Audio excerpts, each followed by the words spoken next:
আমার যেসব রিলেটিভস এবং কাজিনদের অশেষ দয়া ও সহায়তায় আমার বাচ্চার চিকিৎসা সম্পন্ন হয়েছে, তাদের জন্য আমার আজীবনের কৃতজ্ঞতা রইল।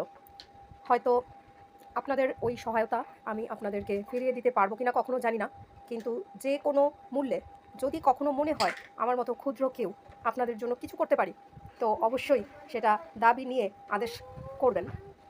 আর আমি বিশ্বাস করি আপনারা আমার বাচ্চার প্রতি মায়া, মমতা, ভালোবাসা, স্নেহ থেকেই আমাকে আর্থিক এবং অন্য সমস্ত ধরনের সাপোর্ট ও কোঅপারেশন বা সহযোগিতা করেছেন। আমি কখনোই এটা বিশ্বাস করি না যে কেউ আপনাদেরকে ম্যানেজ করে আমাকে সাহায্য করার জন্য বাধ্য করেছে। আপনারা আপনাদের এই যেই সহযোগিতার যেই অর্থ, সেটা আপনারা রিপেইড হয়ে যাবেন কিনা আমি জানি না। আর সেই অর্থ যদি আপনারা রিপেইড হয়েও থাকেন, দয়া করে আমার বাচ্চার উদ্দেশ্যে আপনারা মন থেকে আশীর্বাদ পাঠাবেন। কারণ আপনারা রিপেইড হয়ে গেলে সেই যেই অর্থটা, যে একজন চরিত্রহীনার যেই অর্থর বিষাক্ত যে টাকাটা আমার সন্তানের চিকিৎসার স্বার্থে আপনাদেরকে রিপিট করা হবে, তার যেই একটা কুপ্রভাব বা বিষ যেন আমার সন্তানের জীবনে কখনো না পড়ে, তার জন্য আপনারা মন থেকে আশীর্বাদ করবেন। কারণ যখন প্রয়োজনের সময় অর্থ, যেটা আমার প্রয়োজনের সময় হাসপাতালের বিলস বলুন বা অন্যান্য খরচের ক্ষেত্রে আপনাদের অর্থটাই আমার হাতে এসেছে, সেটা আপনারা রিপিট হলেন কি হলেন না, that doesn't matter to me actually.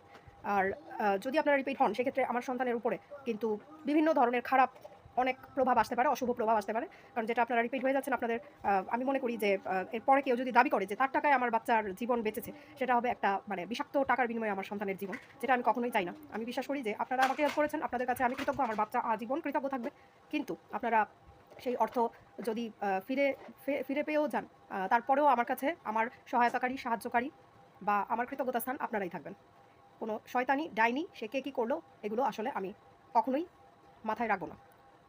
আর আমার সাথে আমি একজন মানুষ হিসেবে আপনারা যদি সম্পর্ক রাখেন, যোগাযোগের আওতায় থাকেন, আমি অবশ্যই সেটা আন্তরিকতার সাথেই মেনটেন করার চেষ্টা করব। কিন্তু আমার আর অন্য কোনো ধরনের, আমার যেহেতু বাবা নাই, আমার আর কোনো ধরনের জন্মসূত্র ধরে যদি আপনারা আমার সাথে সম্পর্ক রক্ষা করতে চান, বা সেই জন্মসূত্রকে আমি যদি ত্যায্য করি বা অস্বীকার করি আইনগতভাবে, তারপর যদি আপনারা আমার সাথে সম্পর্ক ছিন্ন করতে চান, সেটাও আপনাদের যার যার স্বাধীনতা।